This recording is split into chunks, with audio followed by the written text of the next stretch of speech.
other changes that I have made. On the last video, I had these arrows, but I weren't using them. This is a Beeman arrow. It is a ICS Bow Hunter 400. This is Beeman's bottom of the line arrow. Its straightness is 6/1000. I've got these blazer vanes installed. On my last video, I was using tracer illuminated nocks. I decided not to continue to use those nocks because they are very neat and fun to watch when it flies through the air, and it makes it easier to find the arrow after you're shot if you're in a hunting situation. The problem is consistency. I might hit my target, but will I hit the same spot every time? And for me, the answer was no. So I decided to go ahead and use the standard plastic S-Nock. It works just fine. Another change I made is my field point. It is still a 100 grain, but it's a little bit smaller in diameter. I don't think I talked about this on the last video at all. And the advantage here is simply, it just makes it easier to remove it from my bag target down there. These are the changes that I have made. I'm still using the same rest as I was before. The reason why I decided to go with the Hoyt Ultra rest, it is truly a full capture arrow rest, same as the Whisker Biscuit was. The difference is the Whisker Biscuit is a better brush rest, but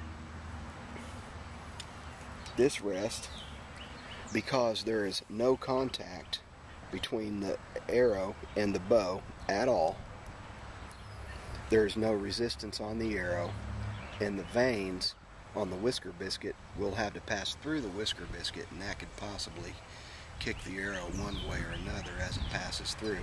Whereas this rest, when the string is released, it drops away and there is zero contact between the arrow and the bow as the arrow leaves the bow.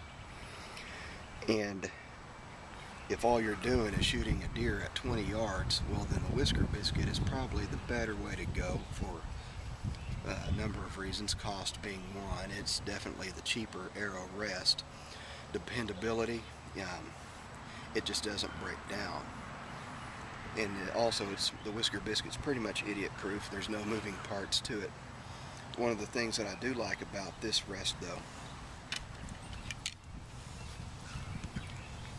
when I knock on the arrow, I've got this thumb lever here. I raise it up, and just like the Whisker Biscuit, it is a full capture arrow rest.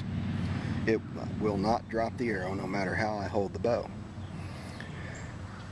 But it's got this built-in inertial switch. If I bring the string down slowly, it will not drop the arrow rest. It'll only drop when that switch senses that the string is being released with the intent to shoot the arrow. If I don't want to shoot and I need to remove the arrow from the bow, not a problem. With my thumb lever here, pull it back and just flip it down, and it simulates a shot dropping the arrow rest. While I've got this arrow knocked on, I'm using the same bag target as I was before. It's just not in as good condition as it was before. I've probably put 1,000 arrows in it since then. But it's Morel buckshot bag target. Last time I was shooting at 20 yards. Today I'm shooting at 40 yards. If I had the room, which I usually do, I would be shooting at 60 yards.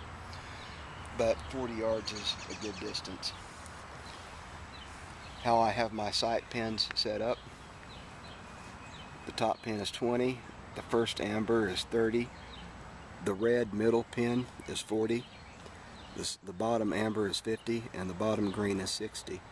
I'll be using the red pin today because this is my 40-yard pin.